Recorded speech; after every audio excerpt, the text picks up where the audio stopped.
The steel wheels of the train clicked and clacked against the rails, a rhythmic, hypnotic sound that did little to soothe the frayed nerves of the men inside. They were soldiers of the German Wehrmacht, captured in the bloody hedgerows of Normandy, the frozen forests of the Ardennes, and the scorching sands of North Africa. Now they were ghosts in a foreign land, being transported deeper into the belly of the beast they had been taught to despise. They stared out the windows, their faces a mixture of exhaustion, apprehension, and defiant pride. They were prisoners, yes, but they were still soldiers of the Third Reich. They expected barbed wire, brutal guards, and starvation rations. It was what they would have given their enemies. It was the hard logic of total war. But as the train rolled on, a strange unease began to settle over them. The landscape itself was an assault on their senses. It was vast, unbroken, and peaceful. There were no bomb craters scarring the fields, no skeletal remains of burned-out villages. Instead, they saw endless expanses of farmland, dotted with sturdy barns and tidy houses, each one looking more prosperous than the last. Cars, impossibly sleek and shiny, traveled freely on paved roads that stretched to the horizon. They passed through small towns where civilians walked the streets without fear, their clothes vibrant and new. The men exchanged uneasy glances. This wasn't the America their propaganda had promised. Where was the decay? Where was the desperation of a nation stretched to its breaking point? This looked whole, unbroken. As the train pulled into a siding near their final destination, a prisoner, a young corporal named Klaus, pressed his face against the glass. He saw a group of American children playing by the tracks. One of them, a boy no older than 10, looked up and waved, not with malice, but with simple, uncomplicated curiosity. Klaus didn't wave back. He couldn't. A cold dread, heavier than any physical chain, began to coil in his gut. He thought he knew his enemy. He thought he understood the world. In that moment, watching a child wave at a train full of enemy soldiers, he realized he knew nothing at all. The real shock was just beginning. To understand the profound disorientation that gripped these German soldiers, one must first understand the world they came from. It was a world forged in the fires of Nazi ideology, a reality meticulously constructed by Joseph Goebbels' propaganda machine. For over a decade, they had been fed a steady diet of carefully crafted narratives. The United States, they were told, was a mongrel nation, a chaotic mix of races and cultures that lacked the purity and strength of the Aryan ideal. It was a society rotten from the inside out, decadent and materialistic, ruled by a shadowy cabal of Jewish financiers and corrupt politicians. Its people were soft, its men unmanly, its women frivolous. They had been shown newsreels depicting the Great Depression, with long breadlines and desperate, hollow-eyed citizens. This, their leaders assured them, was the true face of America, a failed state teetering on the brink of collapse, its industrial might a hollow shell. Their own strength, in contrast, was presented as absolute. They were the inheritors of a 1,000-year Reich, hardened by discipline, united by blood, and armed with superior technology and an unbreakable will. The German soldat was the pinnacle of martial virtue, while the American GI was a poorly trained, overworked amateur who would break and run at the first sign of real combat. This was not just information, it was the very air they breathed. It was etched into their minds from their days in the Hitler Youth, reinforced in every newspaper, every radio broadcast, every speech from the Führer. They believed it with the conviction of religious faith. They had seen their panzers crush nation after nation. They had witnessed the terrifying effectiveness of the Blitzkrieg. Their own power was real, tangible. Why should they doubt the corresponding weakness of their enemy? They braced themselves for a captivity that would reflect this perceived American decay. Squalid conditions, meager food, and contempt from their captors. They expected to find a nation crumbling under the strain of war, just as their own was beginning to. What they were about to encounter was not just a different country. It was a different reality, one so profoundly at odds with their indoctrination that it would shatter their worldview piece by piece. The journey into the heart of America was the first crack in the foundation of their beliefs. From the moment they were herded off the transport ships in ports like New York or Newport News, the assault on their preconceived notions began. They were met not by snarling, hate-filled guards, but by stern, professional military police who processed them with a cold, almost bureaucratic efficiency. There was no gratuitous cruelty, no beatings for sport. There was just procedure. This in itself was disorienting. They were then put on trains, often the same passenger cars used by American civilians, and the true scale of their enemy's homeland began to unfold. Mile after mile, hour after hour, the landscape rolled by. It was the emptiness that struck them first. In Europe, every parcel of land was ancient, scarred by history, and densely populated. Here there was just space, endless, staggering space. As they traveled, they witnessed an economy not collapsing but thriving. They saw factories, hundreds of them with smokestacks confidently puffing clouds into the sky, not a single one bombed or damaged. They saw freight trains that seemed to stretch for miles, laden not with troops and tanks, but with cars, tractors, and mountains of grain. At railroad crossings, they watched civilian automobiles wait for them to pass. There were so many of them, and they weren't rickety, gas-guzzling relics like the few civilian cars left in Germany. They were new, painted in bright colors, driven by ordinary people who seemed to be going about their lives with an unnerving normalcy. A U-boat commander, captured and transported through the Midwest, later wrote of his astonishment. He had been taught that Germany's submarine warfare was strangling the Allies, starving them into submission. Yet here he saw a country so vast and so productive that his entire campaign felt like a child throwing pebbles at a battleship. The sheer, unbothered prosperity was a psychological blow. It didn't scream of power. It hummed with it, a deep, resonant frequency of a nation not just fighting a war, but barely noticing it. Every thriving farm, every unbombed factory, every well-dressed civilian was a silent testament to the fact that the Reich's propaganda had not just been a distortion of the truth.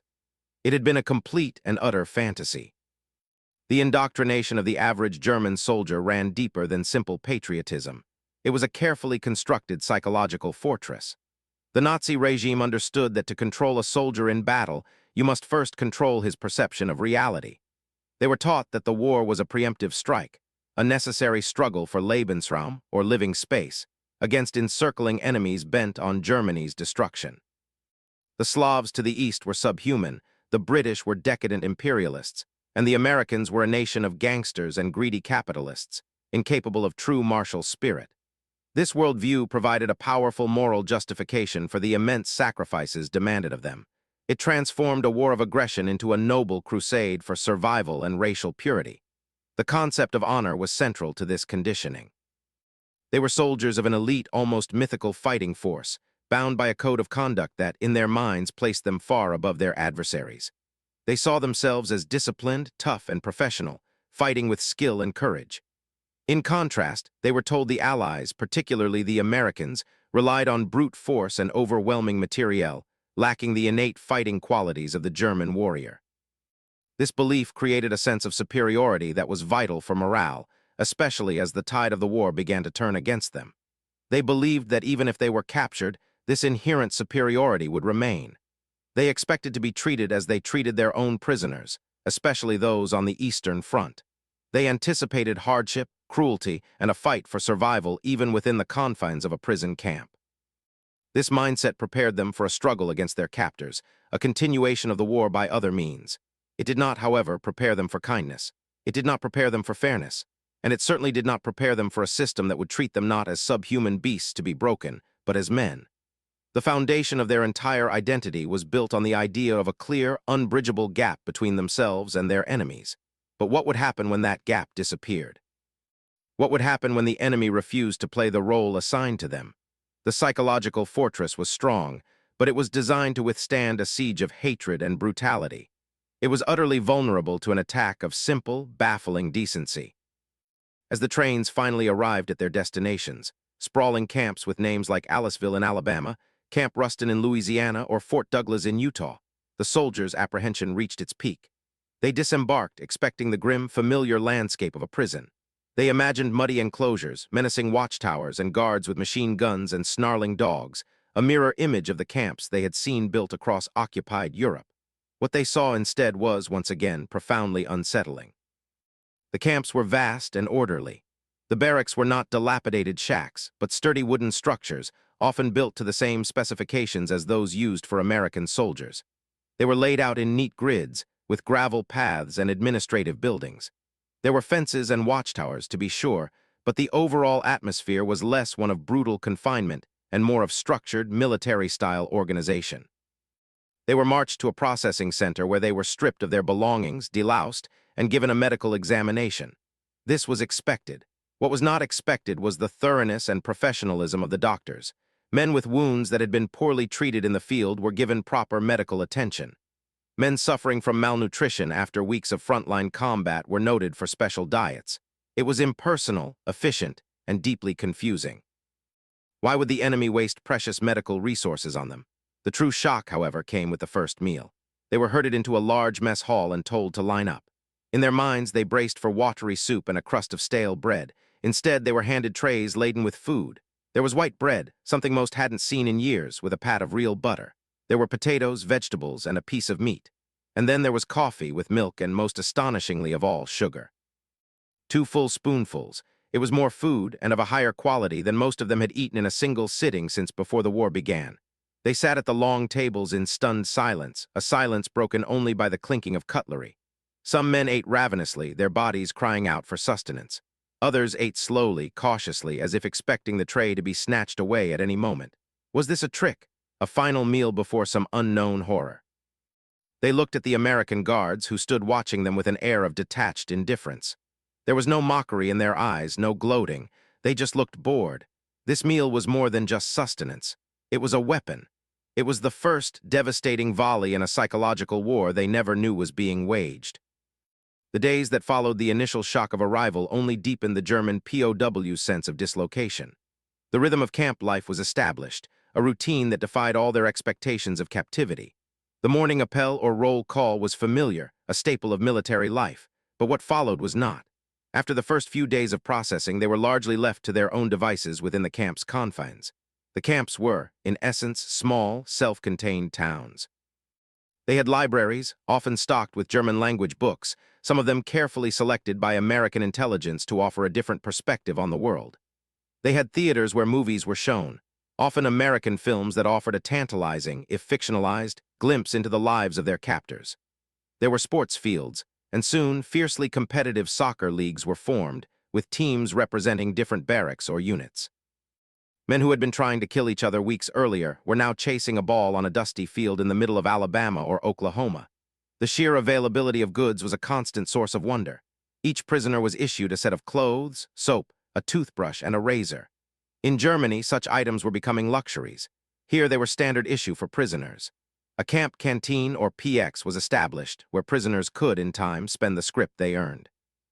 It was stocked with items that were the stuff of dreams back home: cigarettes, candy bars, writing paper, and the mysterious, dark, fizzy beverage called Coca-Cola. For many, tasting Coke for the first time was a bizarre and memorable experience. It was sweet, chemical, and utterly American. It was the taste of a world they didn't understand, a world of casual, disposable luxury. This carefully managed environment was a deliberate strategy. The American authorities, guided by the Geneva Convention, aimed to create a system that was secure and humane. But the effect was something more. It was a slow-acting acid, dissolving the certainties of the prisoners' Nazi ideology.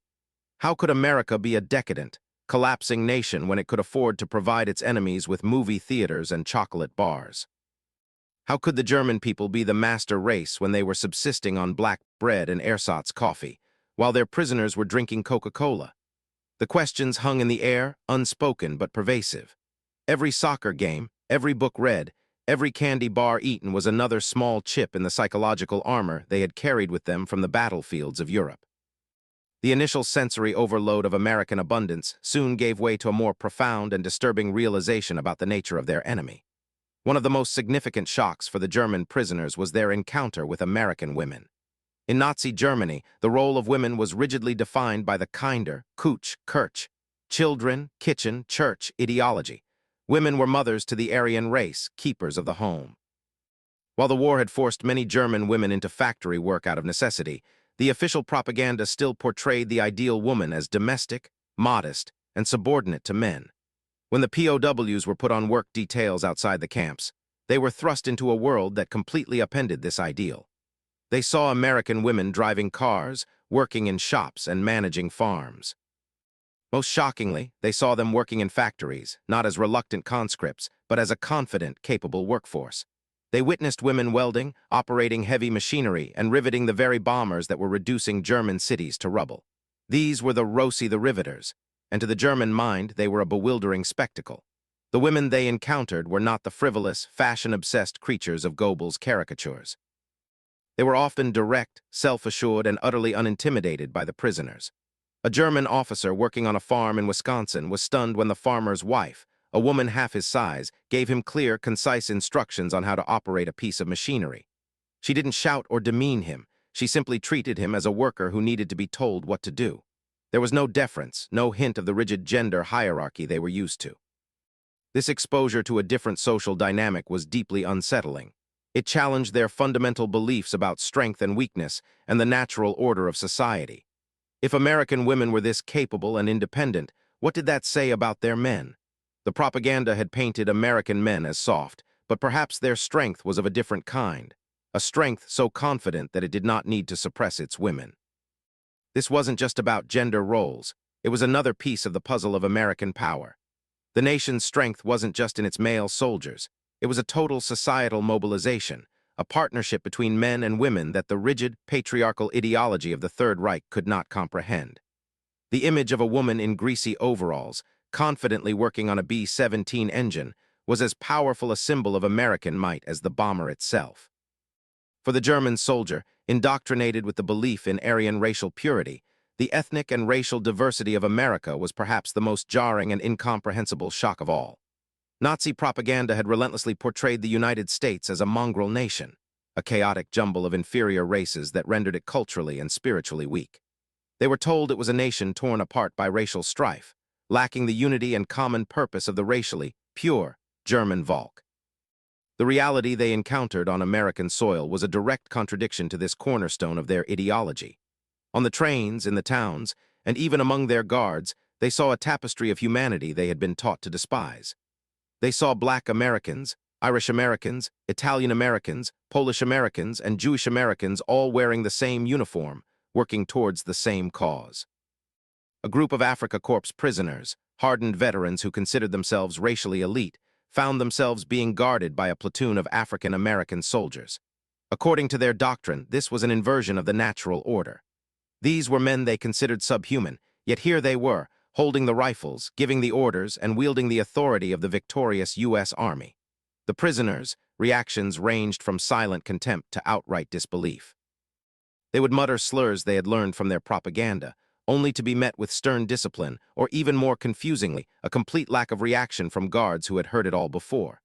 Some prisoners tried to appeal to a shared, white, identity with some of their guards, attempting to sow division by referencing their common European ancestry. They were invariably rebuffed.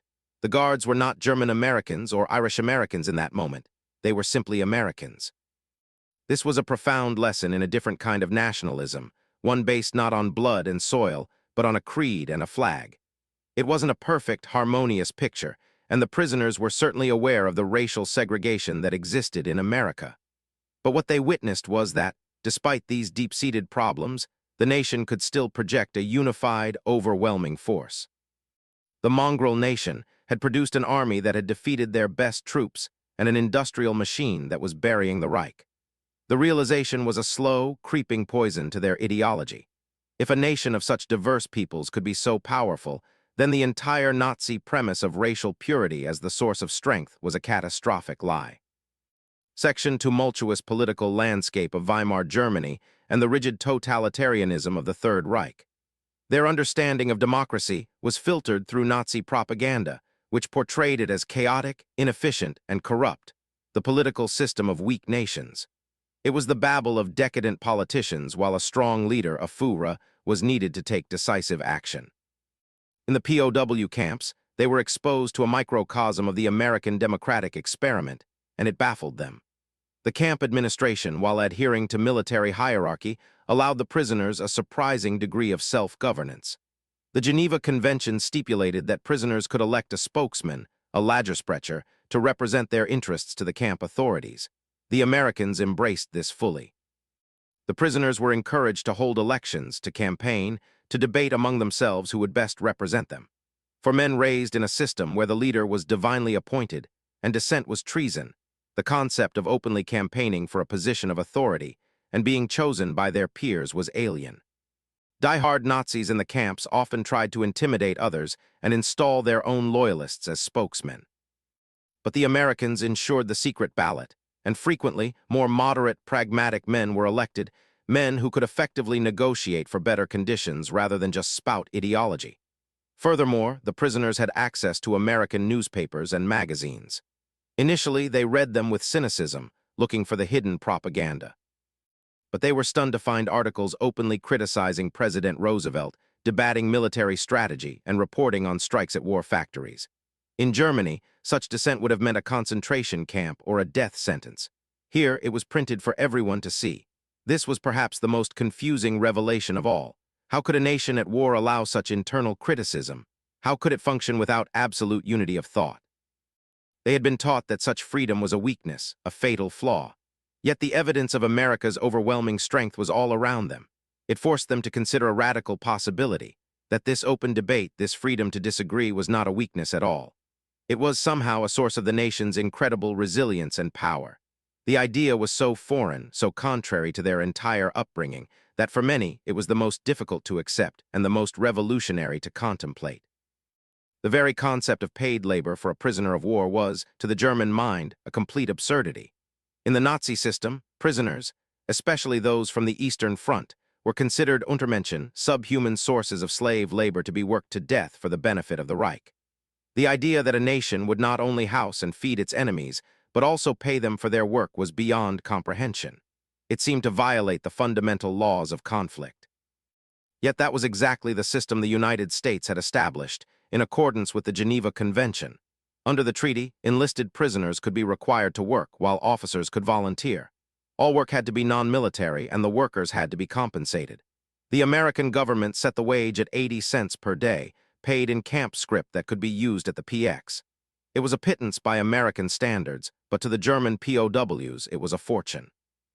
When the work programs were first announced, the reaction was a mixture of suspicion and disbelief. Was it a trick? Was the work a form of punishment? The die-hard Nazis in the camps organized resistance, arguing that working for the enemy was a form of treason. They declared that any German soldier who aided the American war machine, even by picking cotton or harvesting vegetables, was a traitor to the fatherland. They used intimidation and threats to enforce this boycott. But the pull of the American offer was too strong. For many prisoners, the sheer boredom of camp life was a torment. The opportunity to leave the confines of the barbed wire to do physical work and to see more of this strange country was an irresistible draw. And then there was the pay. The chance to earn money, to buy a pack of Lucky Strikes, a Hershey bar, or a copy of Life magazine was a powerful incentive. It was a small taste of autonomy, a sliver of the consumer world they saw all around them. Slowly, then in a flood, the prisoners began volunteering for work details. They were sent to farms desperate for labor, to logging camps, to canneries. They worked alongside American civilians, and the absurdity of their situation deepened. Here they were, soldiers of the Reich, picking tomatoes in a field in Mississippi and getting paid for it by the government they were supposed to be destroying. The 80 cents a day was more than just money. It was a daily, tangible repudiation of everything their own regime stood for. It was a symbol of a system so wealthy and so confident that it could afford to pay its enemies to help with the harvest. The work itself became a rolling revelation of America's industrial and agricultural supremacy. For a German soldier from a rural village, whose family might have farmed the same small plot of land for generations with horses and hand tools, the American farm was a vision from the future. They were assigned to work details in the vast agricultural belts of the Midwest and the South, and what they saw left them speechless. They witnessed a single farmer using a massive John Deere or International Harvester tractor to cultivate more land in a single day than an entire German village could in a week. They saw mechanical cotton pickers, corn harvesters, and combines that performed the work of dozens of men with terrifying efficiency. The scale of it all was overwhelming. Fields of wheat and corn stretched to the horizon, a golden ocean of abundance. They worked in canning factories where endless conveyor belts carried mountains of fruits and vegetables, processed and sealed in tins by a symphony of automated machinery. The sheer volume of food being produced was staggering. In Germany, the entire nation was on a strict rationing system. Every potato was counted, every slice of bread was precious. Civilians were starving. Yet here in America, they saw so much food that it was being preserved by the ton, not just for the army, but for the civilian market as well. This wasn't the product of slave labor or brutal coercion. It was the result of technology, innovation, and a seemingly infinite supply of resources. The prisoners spoke about it in hushed, awestruck tones in the barracks at night. One wrote home, "You cannot imagine it. The farmers here are like barons. They have machines for everything. There is so much food they do not know what to do with it all." They began to understand that Germany was not fighting a war against just the American army. It was fighting a war against the American farmer, the American engineer, the American factory. It was fighting a system of production so vast and so efficient that it could simultaneously field the world's most powerful military and keep its people better fed and supplied than any nation on Earth. The propaganda about a weak, inefficient America seemed like a sick joke. The truth was written across every perfectly plowed field and every fully stocked warehouse. The war was already lost. They were just seeing the scoreboard for the first time. As the weeks turned into months, the initial shocks began to coalesce into a dawning, terrifying clarity. The prisoners were no longer just passive observers. Through their work, their access to media, and their interactions, however limited with Americans, they were active participants in a vast re-education. It wasn't a formal program of lectures and forced readings, not yet. It was an education by immersion. In the camp libraries, they could read not only German classics, but also American magazines like Time and Life. The pages of these magazines were a revelation. They saw advertisements for products they could barely imagine: refrigerators, washing machines, new cars promised for after the victory. The ads depicted a comfortable, prosperous middle-class life that was presented not as a distant dream, but as the normal, attainable standard for ordinary people. This contrasted sharply with the Nazi ideal of Spartan sacrifice for the state. They also saw the photographs.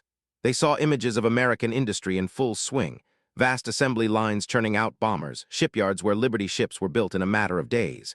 They saw pictures of American cities, vibrant and untouched by war. And then they would get letters from home. The letters, heavily censored by both German and American authorities, still painted a grim picture. They spoke of nightly bombing raids, of food shortages, of friends and family members lost. A soldier would look at a picture of a gleaming American diner in Life magazine, then read a letter from his wife describing how she had to stand in line for hours for a few potatoes. The psychological dissonance was immense. It was one thing to be told of America's power. It was another to see it, to read about it, and to have it confirmed by the desperate whispers from a collapsing homeland. The men began to talk. The die-hard Nazis would insist it was all a trick, an elaborate propaganda display. But their arguments grew weaker with each passing day. The evidence was too overwhelming. The taste of the food was real. The roar of the machines in the factories was real. The letters from home were real. They were living inside the engine of the enemy, and they could feel its terrifying, unstoppable power. They thought they had been captured by soldiers. They were beginning to realize they had been captured by an entire civilization. A civilization that was going to win the war not just with bullets, but with its sheer, crushing ability to produce, to create, and to endure. The medical care provided to the German POWs was, for many, a turning point that went beyond simple humanity and struck at the core of their ideological beliefs. In the heat of battle, medical attention was a brutal triage. In the German army, with resources stretched thin across multiple fronts, a serious wound could often be a death sentence. Medicine, bandages, and trained surgeons were in increasingly short supply. Many of the captured soldiers arrived in America with festering wounds, broken bones that had been improperly set, or chronic illnesses exacerbated by malnutrition and the stress of combat. They expected, at best, rudimentary care to keep them alive. Instead, they were admitted to camp hospitals that were often as well-equipped as civilian hospitals. They were treated by American doctors and nurses who approached their injuries with the same professional detachment and skill they would use for an American soldier. A German infantryman who had lost a leg in the Battle of the Bulge was fitted with a state-of-the-art prosthetic, something he likely would not have received back in a crippled Germany. Men suffering from severe dental problems, a common affliction in the field, were given access to dentists who performed fillings, extractions, and even provided dentures. A Luftwaffe pilot whose face had been badly burned in a crash received skin graft surgery from an American plastic surgeon. This level of care was profoundly disorienting. Nazi ideology was built on a ruthless social Darwinism. The strong survive and the weak are a burden. Resources were for the productive and the racially pure. Wasting advanced medical technology on a wounded enemy, a racial inferior, was not just illogical, it was antithetical to their entire worldview. Why would a nation expend such resources on men who just weeks before had been trying to kill its sons? The prisoners discussed it endlessly. Some saw it as a sign of weakness, a foolish sentimentality, but others began to see it differently. They saw it as a sign of immense strength, a strength so profound that it did not need to be cruel. It was the power of a nation that had so much, so much medicine, so many doctors, so much wealth, that it could afford to be humane even to its enemies. It was a moral flex, a demonstration of a different kind of superiority. For a soldier lying in a clean hospital bed, his pain eased by American medicine, the grandiose claims of the Führer about Aryan supremacy began to sound hollow, distant. The simple, tangible reality of a doctor's care was a more powerful argument than any propaganda leaflet. While the everyday abundance of America was a slow-acting solvent on Nazi ideology, the occasional, direct glimpses of its military-industrial might were like hammer blows. Most POW camps were deliberately located in remote, rural areas. But the war effort was so vast that it was impossible to shield the prisoners from it completely. On work details or during transfers between camps, they would inevitably encounter the raw, terrifying scale of America's war machine. A train full of prisoners might be shunted onto a siding for hours to allow a series of mile-long freight trains to pass. The Germans would watch in disbelief as flat car after flat car rolled by, each carrying 2 brand-new M4 Sherman tanks, or a mountain of artillery shells, or the components of a fighter plane. They would count the cars, 50, 100, 200, until the numbers became meaningless. One train carried more tanks than their entire division had possessed. And this was just one train, on one track, in one small part of this impossibly huge country. In the skis above the camps, particularly those in the south and southwest, where the weather was ideal for training, they would witness the constant drone of American air power. It was not the occasional flight of a few planes. It was an endless river of aircraft. They would see formations of B-17 flying fortresses and B-24 Liberators, 30, 40, 50 at a time, their engines a thunderous roar that shook the ground. These were the very planes that were turning their homes into infernos, and here they were, being produced and deployed in numbers that defied imagination. A former Luftwaffe mechanic, now a prisoner in Arizona, watched these formations day after day.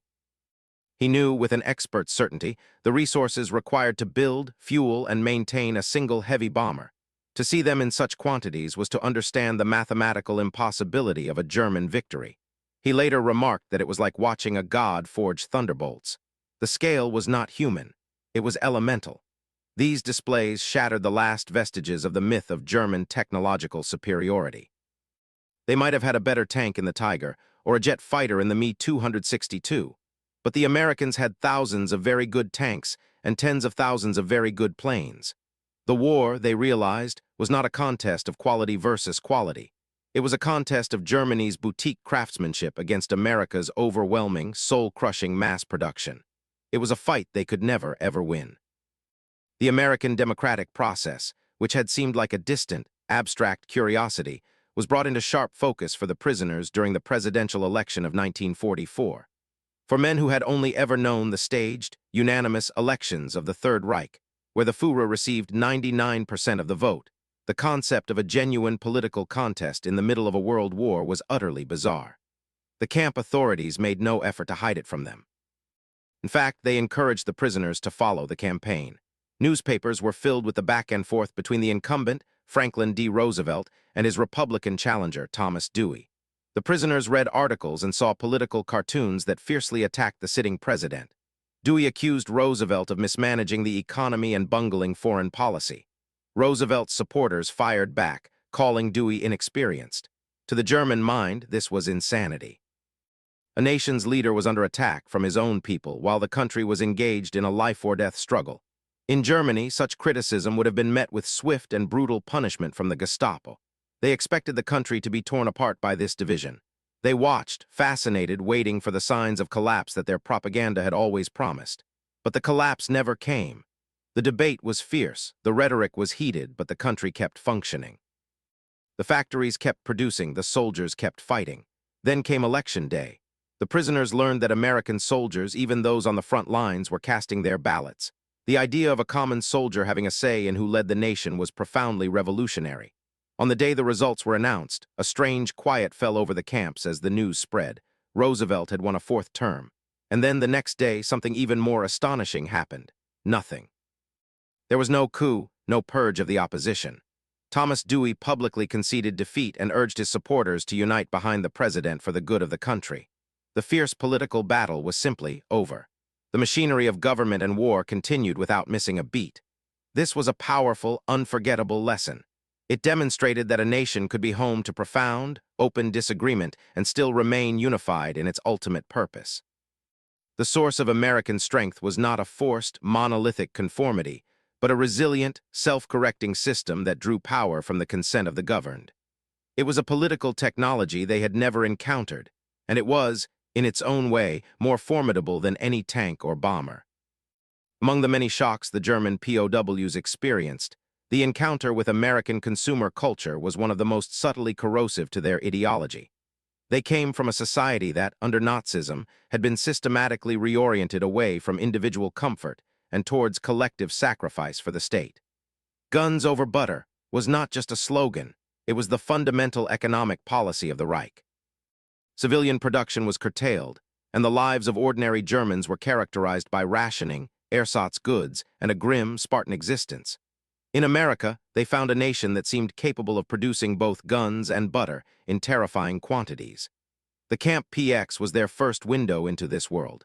With the script they earned from their labor, they could enter a small store and be confronted with a dazzling array of choices. There were multiple brands of cigarettes: Lucky Strike, Camel, Chesterfield. There were different kinds of candy bars: Hershey's, Baby Ruth, Mars. There were magazines, ice cream, stationery, and toiletries. For men accustomed to receiving a single, stay-tissued brand of everything, if they were lucky, the simple act of choosing which toothpaste to buy was a novel experience.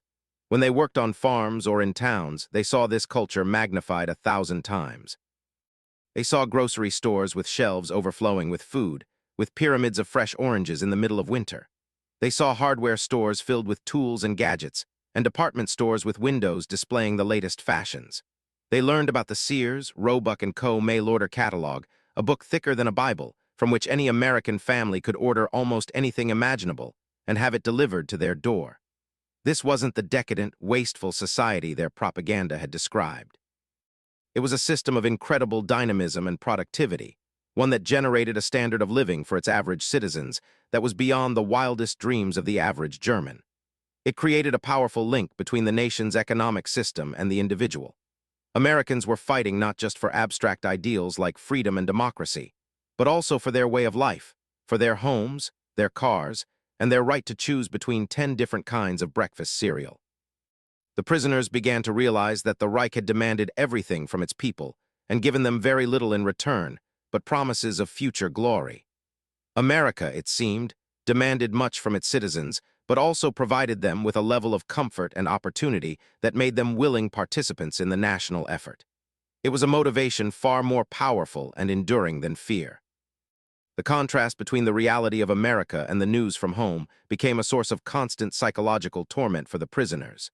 Mail was sporadic and heavily censored, but the small scraps of information that got through painted an increasingly apocalyptic picture of Germany. While the prisoners were eating 3 meals a day, their families were surviving on starvation rations. While they slept in warm barracks, their cities were being systematically leveled by the Allied bombing campaign. A single letter could undo weeks of ideological defiance. A father in a Texas POW camp would read a letter from his wife in Hamburg describing how she and the children now lived in the cellar of their bombed-out apartment building, how the nightly air raids were a relentless terror, and how the food was running out. Then he would look up from the letter and see the vast, peaceful Texas sky, hear the sound of his fellow prisoners playing soccer, and smell the aroma of baking bread wafting from the camp kitchen. The guilt and helplessness were crushing.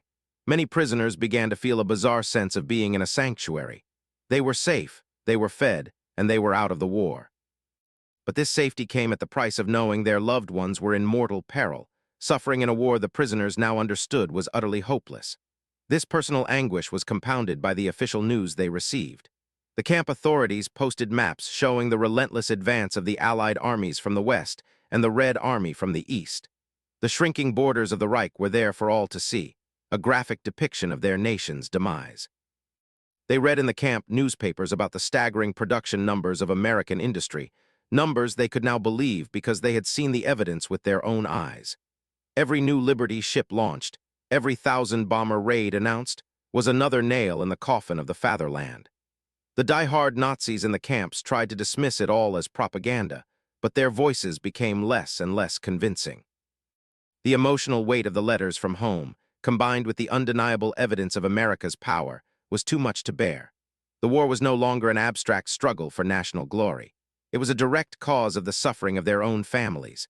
And the enemy who was providing them with food and shelter was the same enemy that was, with cold, industrial efficiency, obliterating the world they had come from. The cognitive dissonance was a form of torture more effective than any physical abuse. As the war in Europe ground towards its inevitable conclusion in the spring of 1945, a new and far more terrible revelation was prepared for the German prisoners.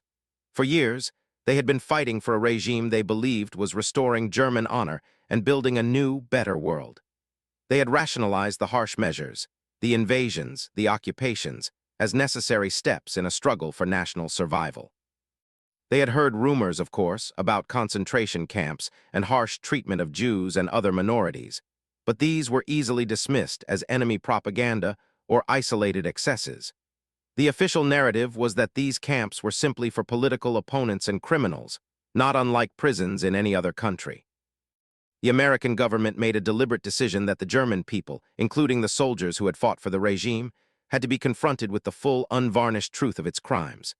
As Allied troops liberated the concentration camps at Buchenwald, Dachau, Bergen-Belsen, and others, they found horrors that defied human language. Army photographers and newsreel cameramen documented everything. The skeletal survivors, the piles of emaciated corpses, the gas chambers, the crematoria.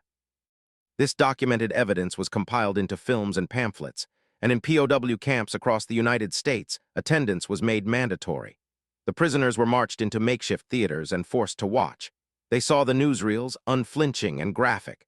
They saw the bulldozers pushing thousands of dead bodies into mass graves. They saw the faces of the living skeletons who had somehow survived. The reaction in the theaters was visceral. There was stunned silence, gasps of horror, and sounds of men vomiting. Many openly wept, not in sorrow, but in rage and shame. Others sat rigid, their faces pale, refusing to believe what they were seeing. After the films, they were often shown photographs and given pamphlets with detailed, factual accounts of the industrial-scale murder that had been carried out in their name. This was the point of no return. The food, the factories, the democracy, all these had chipped away at their worldview.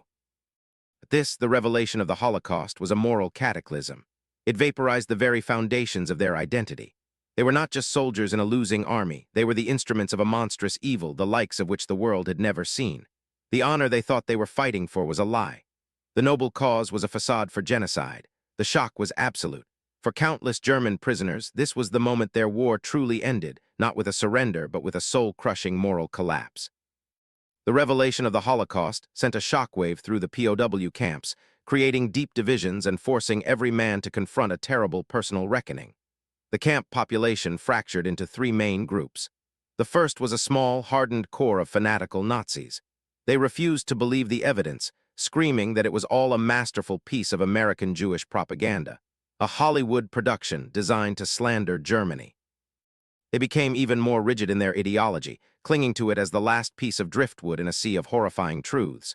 They would often become violent and intimidating towards other prisoners, trying to enforce a code of silence and denial. The second group, perhaps the largest, fell into a state of profound despair and shame.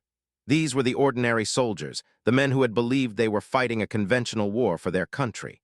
The films confirmed their darkest, unspoken fears. They remembered the rumors they had heard on the Eastern Front, the casual cruelty they had witnessed, the disappearances of Jewish neighbors from their hometowns. Now it all coalesced into a coherent, monstrous picture. They felt betrayed by their leaders and disgusted with themselves. The guilt was overwhelming. How could they ever go home and face their families? How could they explain what they had fought for? Many sank into deep depression, while others sought endless debate and discussion, trying to process the enormity of the crime. The third group was the anti-Nazis, men who had harbored secret opposition to the regime but had been forced to fight. For them, the films were a horrific vindication. They had known the regime was brutal, but even they had not grasped the scale of its depravity. These men often became the most vocal in the camps, working with the American authorities to denazify their fellow prisoners. They organized discussion groups, wrote for camp newspapers, and helped to identify the fanatics who were still trying to enforce Nazi discipline. The camps became ideological battlegrounds. Fights would break out between the deniers and those consumed by guilt. The moral fabric of the prisoner community was torn apart. The comfortable certainties were gone, replaced by a terrible, agonizing question. What have we done? It was a question that would haunt them for the rest of their lives. The war against the Allies was over, but a new internal war, a war for the soul of Germany, was just beginning, right there in the dusty compounds of rural America. In the wake of the Holocaust revelations, the American camp authorities accelerated their formal re-education program. The goal was no longer just to house prisoners according to the Geneva Convention, but to actively dismantle the Nazi ideology in their minds and, hopefully, plant the seeds of democratic thought. This was a highly ambitious and controversial undertaking, a pioneering effort in psychological warfare. A special branch of the Provost Marshal General's office was tasked with the program. They began by carefully screening the prisoner population, identifying the ardent Nazis, the opportunists, and the potential anti-Nazis. The most fanatical and uncooperative prisoners were segregated into special camps, like Alva, Oklahoma, to prevent them from terrorizing or influencing the others. In the remaining camps, a carefully curated curriculum was introduced. German-language newspapers, edited and published by the Americans with the help of anti-Nazi prisoners, were distributed. These papers, like Der Ruf, the Call, not only reported on the end of the war and the atrocities of the camps, but also featured articles explaining the principles of democracy, federalism, and individual rights. Libraries were stocked with books that had been banned and burned by the Nazis, works by authors like Thomas Mann, Erich Maria Remarque, and Heinrich Heine. For the first time in over a decade, these soldiers were exposed to the rich, humanistic tradition of German thought that the Third Reich had tried to extinguish. Classes and lectures were organized, taught by German immigrant intellectuals and academics who had fled the Nazis. Prisoners could study English, American history, and civics. They learned about the U.S. Constitution, the Bill of Rights, and the separation of powers. The approach was intentionally subtle. It was not about forcing them to salute the American flag or sing the Star-Spangled Banner. It was about providing them with the intellectual tools to deconstruct the lies they had been told and to imagine a different future for their own country. For many, it was the first real education they had ever received. They had been raised on a diet of propaganda and slogans. Now they were being taught to think critically, to ask questions, and to value individual conscience over blind obedience. The program was a massive gamble, an attempt to use the very tools of enlightenment, reason, evidence, and open debate, to combat an ideology based on myth, hatred, and brute force. The turning point for many German prisoners was not a single event, but a slow, cumulative process of disillusionment. It was the realization that every pillar of their worldview had been systematically demolished. The myth of the American decadent society was shattered by the sight of its incredible productivity and the resilience of its people. The myth of the mongrel nation's weakness was contradicted by the unified, overwhelming power of its military and the quiet competence of its diverse population. The myth of Aryan racial superiority had been exposed as a transparent justification for unimaginable barbarity. What was left was a void. They were men without a cause, soldiers of a phantom army that had fought for a criminal state. This psychological collapse manifested in different ways. Some men became intensely focused on the future, eagerly enrolling in the camp education programs. They learned skills like carpentry, accounting, and engineering, preparing themselves for the monumental task of rebuilding a ruined Germany. They saw the American system not as something to be emulated wholesale, but as a source of practical ideas that could help create a new, peaceful, and productive nation from the ashes of the old. For others, the collapse was more emotional. They spent hours writing long, soul-searching letters home, trying to explain their transformation. They renounced their Nazi party memberships and swore oaths that they would dedicate their lives to ensuring such a catastrophe never happened again. The camp chaplains, both American and German, found themselves counseling an ever-increasing number of men who were grappling with profound questions of faith, guilt, and redemption. The symbols of their old lives lost all their power. A captured officer's Iron Cross, once a source of immense pride, now seemed like a trinket from a shameful past. The Nazi salute, once a gesture of defiant strength, disappeared from the camps, replaced by a simple nod or a handshake. They began to see themselves not as prisoners of the Americans, but as prisoners of a lie. The wages they earned, which had once been a source of confusion, now took on a new meaning. They were not just buying cigarettes and chocolate. They were participating, in a small way, in a system based on rewarded labor rather than slave labor. It was a symbolic first step out of the darkness of the Nazi economic and moral universe and into a world where an individual's work had inherent value. The end of the war in Europe in May 1945 brought not celebration, but a profound sense of melancholy and uncertainty to the POW camps. For the prisoners, VE Day was a confirmation of what they had known for months. Their country was utterly defeated, occupied, and in ruins. Their joy at the cessation of fighting was overshadowed by a deep anxiety for their families and for the future of their nation. In the weeks that followed, the full picture of Germany's devastation became clear. They saw photographs of their cities, Dresden, Hamburg, Berlin, reduced to lunar landscapes of rubble. They learned of the division of their country into zones of occupation. The world they had left was gone forever. This period marked the final stage of their psychological transformation.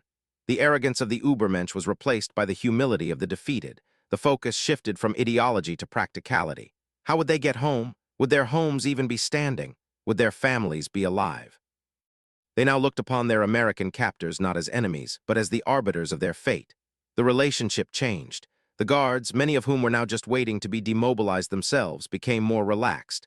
Conversations that would have been unthinkable a year earlier became commonplace. Prisoners would ask a guard from Ohio about his farm, or a guard from New York about the city. They were gathering information, trying to understand the people who had defeated them.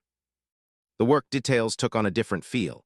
The prisoners worked with a quiet diligence, not out of fear, but out of a desire to stay occupied and, perhaps, to leave a good impression. Some formed genuine bonds with the American farmers or factory foremen they worked for. An American family might invite a group of prisoners working their fields for a Sunday dinner, a gesture of simple humanity that would have been unimaginable to them before. They were seeing a side of the American character that was not about overwhelming power, but about informal generosity and a belief in a common humanity. This was, in many ways, the final, most effective re-education lesson. It wasn't taught in a classroom. It was demonstrated in the simple, decent actions of ordinary people. It showed them that a new relationship with their former enemies was possible, and it gave them a glimmer of hope for the future. The process of repatriation was slow and stretched from late 1945 through 1947. For the prisoners, it was a time of anxious waiting. As they prepared to leave America, a strange thing happened. Many felt a sense of reluctance, even a kind of nostalgia for the place that had been their prison.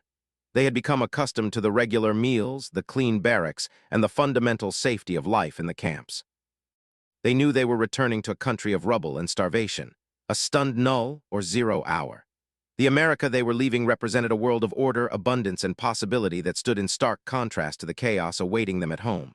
Before they were shipped back to Europe, they went through a final processing. They were allowed to exchange their canteen scrip for American dollars. Many had saved diligently and left with small sums of money that would be invaluable in a shattered German economy. They were also allowed to take with them the books they had acquired, the tools they had used in vocational classes, and most importantly, the new ideas they had absorbed. As they boarded the trains for the final journey to the ports of embarkation, they looked out the windows with different eyes. It was the same landscape they had seen upon their arrival, but their perception of it had been fundamentally altered. They no longer saw a decadent, weak nation. They saw a powerhouse, a continent-spanning society of incredible wealth and energy. They saw the source of the power that had crushed them. A U-boat crewman looking out at the endless fields of Iowa was said to have remarked to his comrades, "We were fools. We never should have picked a fight with this country." It was a sentiment shared by hundreds of thousands of his countrymen. They were returning to Germany not as defiant soldiers, but as witnesses. They carried with them an eyewitness account of America's true nature that no amount of future propaganda could erase. They had been defeated not just on the battlefield, but in a contest of systems, of ideas, and of civilizations. And they knew, with a certainty that was now burned into their souls, which system had proven superior. This knowledge was the most important thing they carried home. The return to Germany was a brutal shock, even for men who thought they were prepared for the worst. They disembarked from ships in ports like Le Havre or Antwerp and were then transported in cattle cars into the heart of their ruined homeland. The America of paved roads, plentiful food, and undamaged cities vanished, replaced by a nightmare landscape. They saw endless miles of rubble where vibrant cities had once stood. They saw skeletal women and children scavenging for firewood. They saw the gaunt, haunted faces of their fellow countrymen and the swaggering confidence of the Allied occupation troops who were now masters in their land. The contrast with their experience in the United States was so extreme it induced a kind of vertigo. One moment they were in a country where even prisoners of war had enough to eat. The next, They were in their own country where civilians were starving. The stories they brought back were often met with disbelief. When they told their families about the food they had received in the camps, the white bread, the meat, the coffee with sugar, their relatives, who had been subsisting on turnips and bread made from sawdust, would look at them with suspicion or envy. When they spoke of being paid for their labor, it sounded like a fairy tale. Some were even accused of being collaborators or traitors for speaking positively about their time in captivity. But the sheer number of returning prisoners, nearly 400,000 of them, meant that their stories spread. They became a powerful, grassroots counter-narrative to the years of Goebbels' propaganda. These men, who had seen America from the inside, became an inoculation against the resurgence of the old, hateful myths. They could describe, with the authority of an eyewitness, the sheer scale of American industrial power. They could explain that the American system, for all its flaws, was not the monster they had been taught to fear. This had a profound, long-term impact on post-war German society. The generation of men who had been POWs in America were uniquely positioned to help build the new Federal Republic of Germany. They had a practical, first-hand understanding of democratic principles and the workings of a market economy. They knew that the path to a better future did not lie in militarism and aggressive nationalism, but in reconstruction, cooperation, and integration with the West. The seeds planted in the POW camps of Alabama and Arizona would, in time, bear fruit in the heart of a new, democratic Germany. The legacy of the American POW program during World War II is a complex and often overlooked chapter of the conflict. It stands as a remarkable testament to a strategy that sought to win not just the war, but the peace that would follow. By adhering strictly to the Geneva Convention, and in many cases going beyond its requirements, the United States achieved something that bombs and bullets alone could not. It effected a profound psychological transformation in a significant portion of the enemy's fighting force. The decision to treat prisoners humanely was not born of naive idealism, but of a pragmatic, long-term vision. American leaders understood that a bitter, resentful Germany would only plant the seeds for a future conflict. By exposing German soldiers to the reality of American life and the principles of democracy, they were making a strategic investment in a future, peaceful Germany. The program was a stunning success in this regard. The men who returned from the camps in America became, for the most part, ambassadors for a new way of thinking. They were far less susceptible to the siren song of Soviet communism and far more inclined to support the creation of a democratic state allied with the West. Figures like the future German journalist and intellectual Alfred Andersch, who was profoundly influenced by his time in a camp at Fort Kearny, Rhode Island, helped to shape the post-war cultural and political landscape. He, like many others, had been re-educated, not by force, but by the overwhelming evidence of his senses. The story of the German POWs is a powerful lesson in the nature of power. It demonstrates that true strength is not just the ability to destroy, but also the wisdom to build. It shows that a nation's ideals, when put into practice, can be a more potent weapon than its armies. The simple, almost mundane act of providing a prisoner with a decent meal, a fair day's wage for a fair day's work, and access to an uncensored newspaper had an impact that reverberated for decades. It helped to turn a defeated enemy into a staunch ally, and laid part of the foundation for the stable, prosperous Europe that emerged from the ruins of the war. It is impossible to overstate the profound, almost spiritual, shock that the simple act of being paid a wage had on these men. Let us return to that central, unbelievable fact.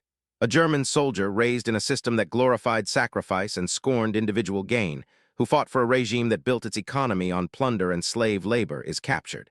He is transported to the heart of his enemy's homeland. He is fed, clothed, and sheltered.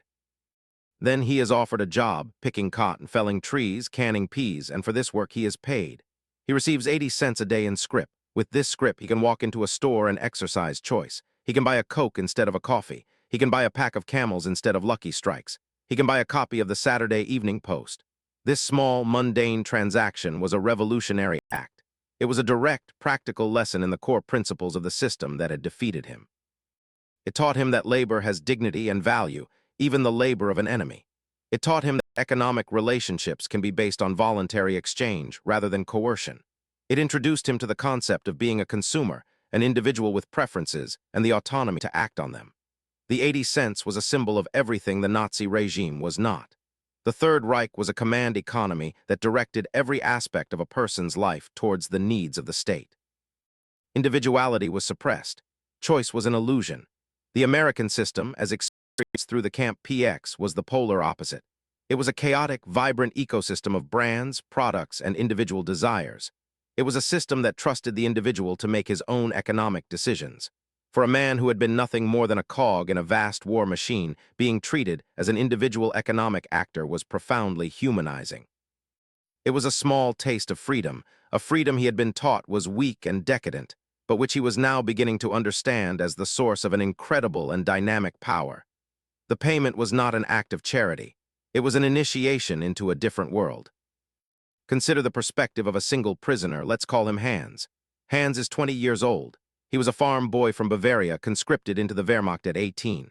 His entire worldview has been shaped by Nazi propaganda. He has fought with courage and conviction on the Eastern Front and then in France. He has seen death and destruction on an epic scale. He knows that America is a weak, corrupt nation of mongrels on the verge of collapse. Then he is captured. He is shipped across the ocean. The first shock is the ship itself, part of a vast convoy stretching to the horizon, completely unmolested by the U-boats that are supposedly strangling the Atlantic. The second shock is the food on the train. The third is the camp, which is more like an army base than a prison.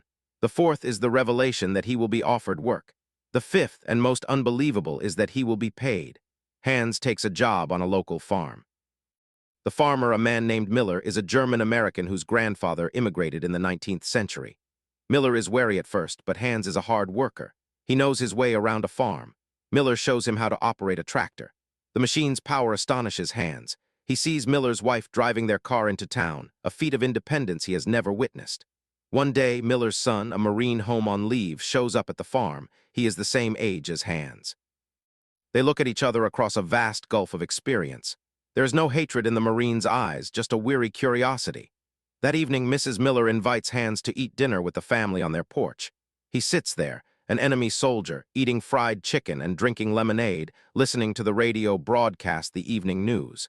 In that single moment, Hans's entire world comes undone. The rigid categories of friend and enemy, superior and inferior, master and slave, all dissolve in the warm twilight of a Minnesota evening. He is not Untermensch. He is not a prisoner. He is just a young man, a farm boy far from home, sharing a meal with another family of farmers. The propaganda, the ideology, the hatred, it all seems like a distant, insane dream. The simple, quiet reality of this moment is the only thing that is real. It is more powerful than any speech by the Führer, more convincing than any military victory. It is the ultimate weapon, and it has conquered him completely. The industrial awe experienced by the German prisoners was a key component of their psychological defeat. They were soldiers from a nation that prided itself on its engineering prowess. The names Krupp, Messerschmitt, and Porsche were sources of immense national pride. They believed they were the world's masters of technology and manufacturing. This belief was systematically dismantled by what they witnessed in America. It wasn't just the quantity of material they saw. It was the casual, almost effortless way it was produced and displayed.